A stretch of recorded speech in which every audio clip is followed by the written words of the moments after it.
انسانی ذہن شاید کائنات کی سب سے پیچیدہ اور حیرت انگیز مشین، اور اسے سمجھنے کا جو سفر ہے نا، وہی ہے کوگنیٹو سائیکالوجی یعنی ادراکی نفسیات کی کہانی۔ تو آئیے آج اس دلچسپ سفر کو شروع سے دیکھتے ہیں۔ کبھی رک کر یہ سوچا ہے کہ ہم آخر سوچتے کیسے ہیں؟ یہ سوال جتنا سادہ لگتا ہے نا، اتنا ہی گہرا ہے، اور یہی وہ بنیادی سوال ہے جس پر ادراکی نفسیات کی پوری عمارت کھڑی ہے۔ تو ادراک یعنی کوگنیشن ہے کیا چیز؟ سیدھے لفظوں میں یہ وہ سارے ذہنی کام ہیں جو ہم ہر وقت کر رہے ہوتے ہیں، جیسے دیکھنا، سیکھنا، کچھ یاد رکھنا، سوچنا اور چیزوں کو سمجھنا۔ اسے یوں سمجھ لیں کہ یہ ہمارے دماغ کا آپریٹنگ سسٹم ہے، وہ سافٹ ویئر جس پر سب کچھ چلتا ہے۔ چلیں کہانی کو بالکل شروع سے شروع کرتے ہیں، اس پہلی بڑی بحث سے جس نے سوچ کی دنیا میں ہلچل مچا دی تھی۔ علم کی بنیاد عقل ہے یا تجربہ؟ صدیوں تک بڑے بڑے مفکرین اسی سوال میں الجھے رہے کہ علم ہمارے ذہن کے اندر سے آتا ہے یا باہر کی دنیا کو دیکھنے سے۔ یہ تصویر اسی بنیادی کشمکش کی بہترین عکاسی کرتی ہے۔ اچھا، اس پوری کہانی کو سمجھنے کے لیے ایک طریقہ بہت اہم ہے، جسے کہتے ہیں جدلیاتی عمل یا ڈائلیکٹک پروسیس۔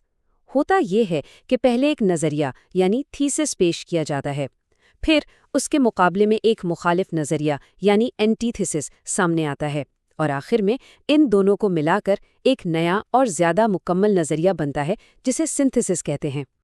اور ہماری کہانی کی پہلی تھیسس اور اینٹی تھیسس ہمیں ملتی ہے قدیم یونان میں۔ ایک طرف تھے افلاطون جو عقلیت پسندی پر یقین رکھتے تھے، اور دوسری طرف تھے انہی کے شاگرد ارسطو جو تجربیت کے حامی تھے۔ تو یہاں دو بالکل مختلف سوچیں ٹکرا رہی تھیں۔ افلاطون کا موقف یہ تھا کہ اصل علم تو سوچ اور منطق سے ہی ملتا ہے، سچائی کا راستہ ہمارے اندر سے نکلتا ہے۔ لیکن دوسری طرف ان کے شاگرد ارسطو کہتے تھے کہ نہیں، علم تو باہر کی دنیا کو دیکھ کر مشاہدہ اور تجربہ کر کے حاصل ہوتا ہے۔ ایک کہہ رہا ہے اندر دیکھو، دوسرا کہہ رہا ہے باہر۔ صدیوں بعد رینے دیکارٹ نے اسی عقلیت پسندی کی سوچ کو ایک جملے میں امر کر دیا: میں سوچتا ہوں اس لیے میں ہوں۔ مطلب یہ کہ ان کے وجود کا سب سے بڑا ثبوت ہی ان کی سوچنے کی صلاحیت تھی۔ اور پھر ان دونوں نظریوں کا سنتھسس سامنے آیا۔ فلسفی ایمانوئل کانٹ نے کہا کہ بھائی، سچائی تک پہنچنے کے لیے ہمیں یہ دونوں چیزیں چاہیے، عقل بھی اور تجربہ بھی۔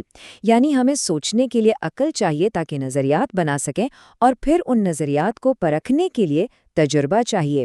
آج بھی زیادہ تر ماہرین اسی بات سے اتفاق کرتے ہیں۔ چلیں اب فلسفے کی دنیا سے نکل کر جدید نفسیات کے میدان میں قدم رکھتے ہیں، جہاں ذہن کو سمجھنے کی جنگ ایک نئے ہی انداز میں شروع ہوئی۔ 19ویں صدی کے آخر سے لے کر 20ویں صدی کے درمیان کا وقت نفسیات کے لیے بہت اہم تھا۔ پہلے اسٹرکچرلزم یعنی ساختیات کا غلبہ رہا، پھر بیہیویئرزم یعنی کرداریت نے اسے چیلنج کیا، اور آخر میں ایک ادراکی انقلاب آیا جس نے سب کچھ بدل کر رکھ دیا۔ تو نفسیات میں ہمارا پہلا تھیسس تھا ساختیات۔ ولہم وونڈرڈ نامی ماہر نے ذہن کا ایک نقشہ بنانے کی کوشش کی۔ ان کا طریقہ تھا انٹرسپیکشن، یعنی اپنے ہی ذہن کے اندر جھانکنا اور یہ سمجھنا کہ ہمارا شعور کن بنیادی چیزوں سے مل کر بنا ہے۔ مگر اس طریقے کے ساتھ کچھ بڑے مسائل تھے۔ ایک تو یہ کہ لوگ اپنے خیالات کو ٹھیک سے بیان نہیں کر پاتے تھے۔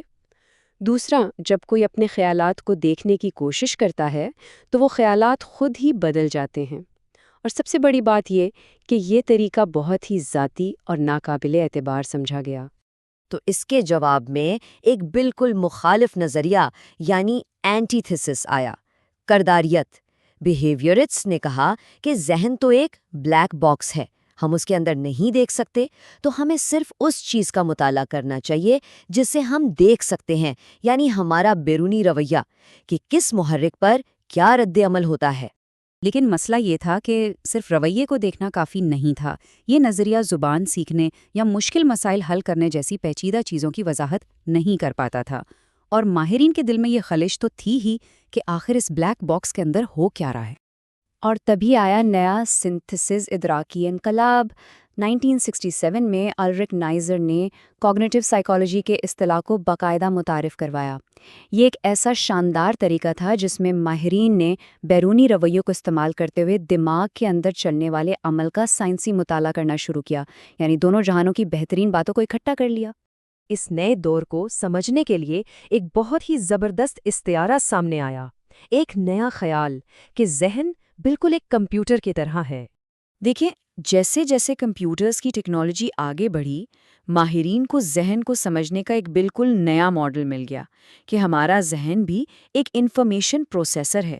یہ ماحول سے معلومات لیتا ہے، اس پر کام کرتا ہے اور پھر کوئی نتیجہ یا رد عمل دیتا ہے، بالکل ایک کمپیوٹر کی طرح۔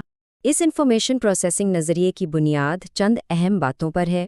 پہلی یہ کہ ذہن ایک کمپیوٹر جیسا ہے، دوسری یہ کہ یہ معلومات کو مختلف سسٹمز جیسے توجہ اور یادداشت سے گزارتا ہے، تیسری یہ سسٹمز معلومات کو منظم طریقوں سے بدلتے ہیں، اور آخری بات تحقیق کا مقصد ان ذہنی سافٹ ویئرز کو سمجھنا ہے جن کی وجہ سے ہم مختلف کام کر پاتے ہیں۔ اچھا، تو یہ ساری تاریخ، یہ سارے نظریات آخر یہ اہم کیوں ہیں؟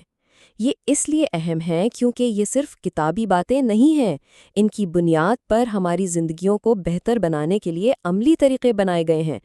اس کی سب سے بہترین مثال ہے کوگنیٹو بیہیویئرل تھراپی، جسے ہم CBT بھی کہتے ہیں۔ اس کا بنیادی خیال بہت سادہ لیکن بہت گہرا ہے کہ ہمارے خیالات، ہمارے جذبات اور ہمارے کام یہ سب ایک دوسرے سے جڑے ہوئے ہیں۔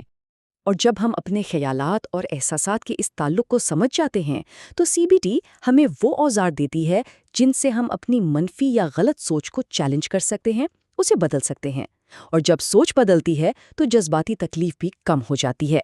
یہ اس صدیوں پرانی ذہنی کھوج کا ایک زبردست عملی نتیجہ ہے۔ تو یہ جو ادراکی نفسیات کی پوری کہانی ہے، یہ اصل میں خود کو سمجھنے کی ہی تو کہانی ہے، اور یہ ہمیں ایک آخری سوال پر چھوڑ جاتی ہے کہ ہمارے اپنے خیالات وہ ہمیں کیا کہانیاں سنا رہے ہیں۔